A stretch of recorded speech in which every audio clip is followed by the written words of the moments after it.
Well, hello again. Dimka here to tell you the conclusion of our story, Big Teeth. If you remember yesterday, Rachel was very scared of her neighbor's dog, Fang, but her friends wanted to go out to help the fire department by asking for donations of stuffed animals from their neighbors. Oh, as they drove up, Rachel could barely get out of the car. What's wrong, Rachel? Caroline asked. Did we forget something? Rachel shook her head and looked up the street. You changed your mind and now you don't want to ask for animals, Amy guessed. I want to, Rachel answered, but I just don't want to go out in my neighborhood. Are your neighbors the mean kind? Caroline asked. Oh, no, Rachel said. At least not the people. Well, what is it? Amy almost exploded. Your neighborhood has been attacked by aliens or wild animals? What? You keep looking around like you're afraid of something. Rachel hung her head. The Thompsons have a big black dog named Fang. I'm watching out for him because he scares me. Caroline looked around. She seemed a little frightened, too. How big is he? She asked in a whispery voice. Amy shook her head. My mother taught me how to deal with dogs. Come on. They started down the street. You have to know that dogs always try to find out who's the toughest, who's dominant when they meet. That's why you see them stare at each other and growl and show their teeth. Fang has big teeth, Rachel said with a shiver. Amy went on. Whenever you walk into a dog's yard, he sees you as a threat to his property. A dog that's used to being the toughest wants to know that he's tougher than you. That's why you shouldn't lean over and look him in the eye and smile. But doesn't that show that you're friendly? Caroline asked. Not to a dog, Amy said. To him, you're doing everything but growling to prove that you are tougher, more dominant.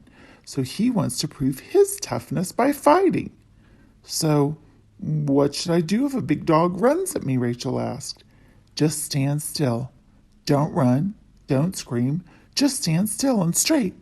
Let the dog come to you. Maybe talk to it quietly, but let him decide that he's the toughest and you're not a threat to him. Then he'll go away. He'll walk away, and you back slowly out of his yard. If he runs at you again, just freeze again. Amy smiled at her friends. It's not that bad. You get used to dealing with dogs after a while, and only a few are really mean.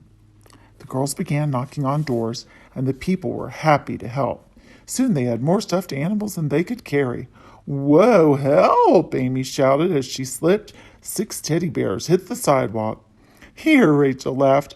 Babysit my 4 monkeys, and I'll go to the next house.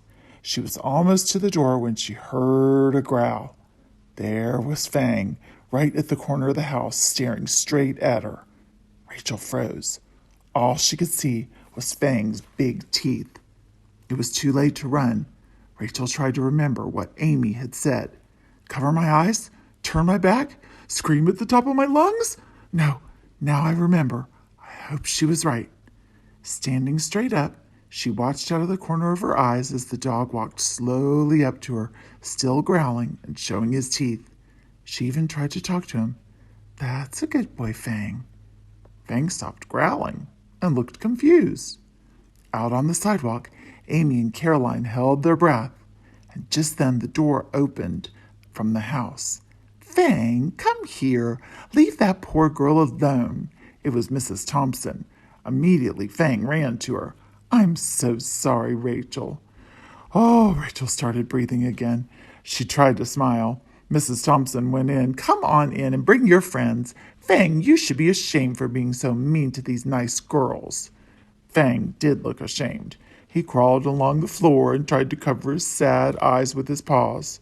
Rachel almost felt sorry for him. Why, he's just a big puppy, she said. Just a big baby, Mrs. Thompson agreed. Fang, I want you to be friends with Rachel. Come here. Fang jumped up and walked over to Rachel and Mrs. Thompson. Now, Fang, shake hands and say you're sorry. Rachel, put your hand out. Rachel hesitated, but she put her hand out toward Fang and his teeth. Fang raised his paw and then shook. Then he opened his mouth and licked her hand twice. Now you'll be friends, Mrs. Thompson said. Rachel petted Fang while her friends explained about the stuffed animals. The dog looked up at her and showed his teeth.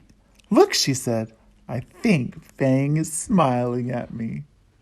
Oh, that was a good lesson in how to get friendly with a dog that you're a little bit afraid of. It's always good to use caution, but those were some good tips. See you tomorrow. Until then, love you.